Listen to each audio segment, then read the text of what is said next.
Solar storm strikes last night. It is continuing today, tomorrow, and the next day. Such a buildup of energy. The shock arrival of one of the first of multiple CMEs is expected to impact Earth over the next few days.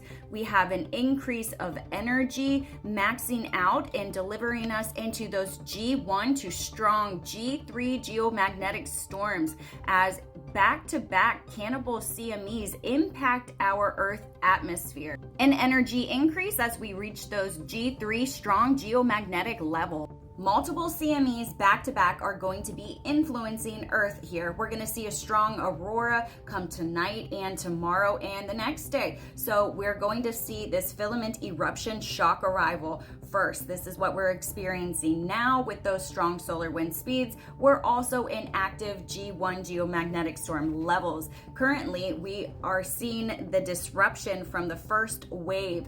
Also, we have this M3.45 that erupted from the 28th that is going to be catching up to this, creating a cannibal CME, meaning that it is gobbling the other one up because it's a lot faster, so it's going to create one large wave. This is what we are concurrently going through right now. We are in the density and the velocity of this plasma blast from our sun.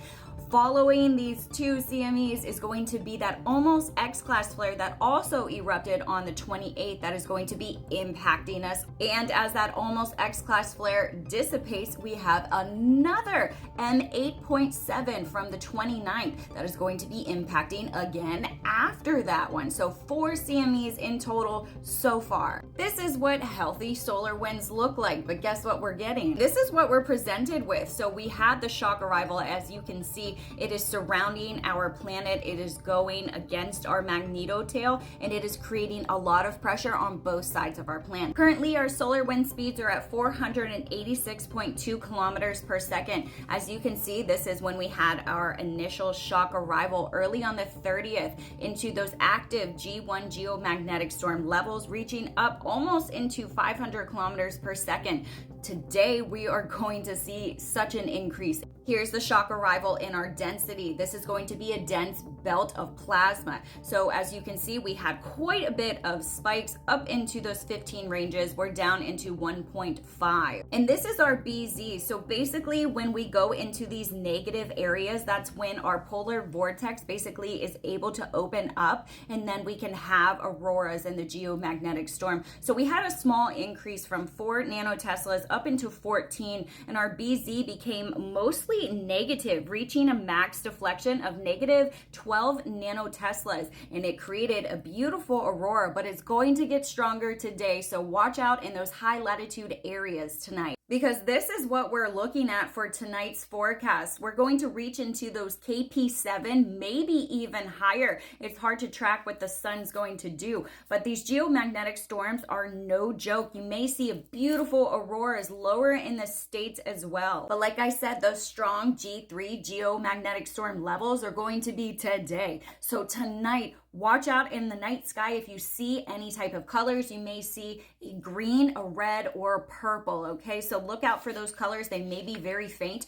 You can use your camera to take a video or a picture, and then you can adjust the brightnesses and the colors so you can actually see it with the naked eye, because sometimes it's harder if you're not in a super high latitude area, such as this 80% chance for today, tomorrow, and the next day. So the storm is going to continue, and it's going to take a toll on you and your body. Tomorrow, we're going to see us dipping down into those moderate storm levels, into those KP5 and KP6s as it lingers on into the beginning of August. And beware, because these storms could persist for the whole entire week, especially because we have some very active sunspot regions that are about to blow. Let's go into that. We still have those 10 sunspot regions on our sun. The most important one is this huge cluster right here. 3766 has been popping off, although it has shown some separation. We're also going to take a look at 3762 as it heads off of the western limb of the sun, and 3768, these nice areas, all of them. Look at all of these Earth facing right here as well. This is region 3762. It gave us that M8.7 flare. It also gave us an X flare, but it is now in beta and gamma range as it heads off of the western limb of the sun, went down in size, went down in the number of sunspots, still at a 10% chance of having an X-class flare from this region, and a 10% proton level, giving us that slight chance of having a solar radiation storm. The region right next to that is 3768. Very complex as well. Beta, delta, and gamma range. It has a small delta configuration. It has went up in size, although the number of sunspots has went down.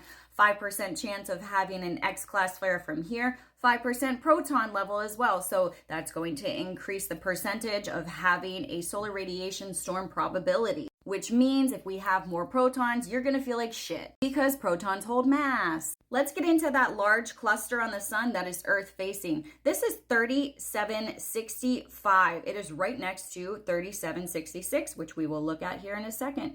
But 5% chance of another X-class flare from here. 5% proton level. We're getting into those solar radiation storm levels. And once we get into those can last for days, yet again, affecting you.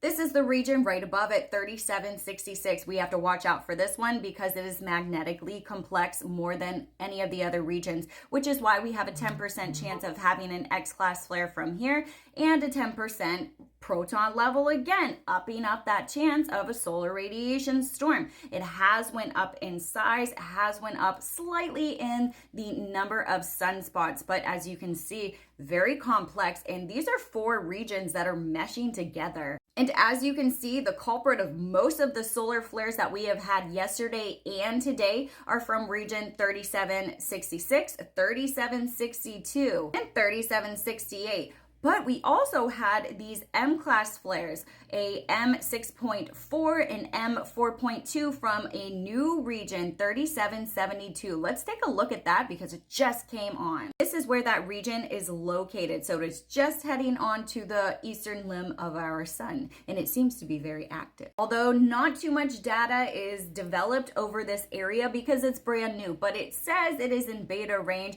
We have about a week, maybe even longer with this new sunspot region that we have to kind of watch out for because it's giving us some larger M-class flare activity. But remember, the energy is going to pick up today as we have back-to-back CMEs that are going to be affecting us. You're going to have a lot of these ascension symptoms. I'm not sure what you guys are experiencing. Let me know in the comments if it has increased or if it has decreased these ascension symptoms since yesterday, because that's when we got that energy buildup. Let me know in the comments what you're feeling because this is feeling crazy to me. Huge energy buildup, a lot of human zoomies, confusion in the brain, just go, go, go. Lots of crazy stuff going on because the energy is really picking up, especially as our moon is moving into that Gemini energy. It's going to be pulling us out of our shells because we've been introverted for such a long time, going through that organizational planning period. But now it's helping us get to what we need to do and push us through all of the past confusion that we have had and all of that buildup. We're starting to look finally into the future plan. So the goal now is to start developing ourselves and expand upon all of the new perceptions that we have gained. That was the whole point of going through that Taurus energy. So we work through that and we work through all the decisions that we have made. And with the moon and that Gemini, those are those epiphany moments, those aha moments that we really desperately need in order to create all the details for the new future visions that we're having. This is going to help us focus on what our wants are, what our needs are, what our desires are, and a huge mental shift within our reality. So you're going to see this physically, mentally, spiritually, emotionally.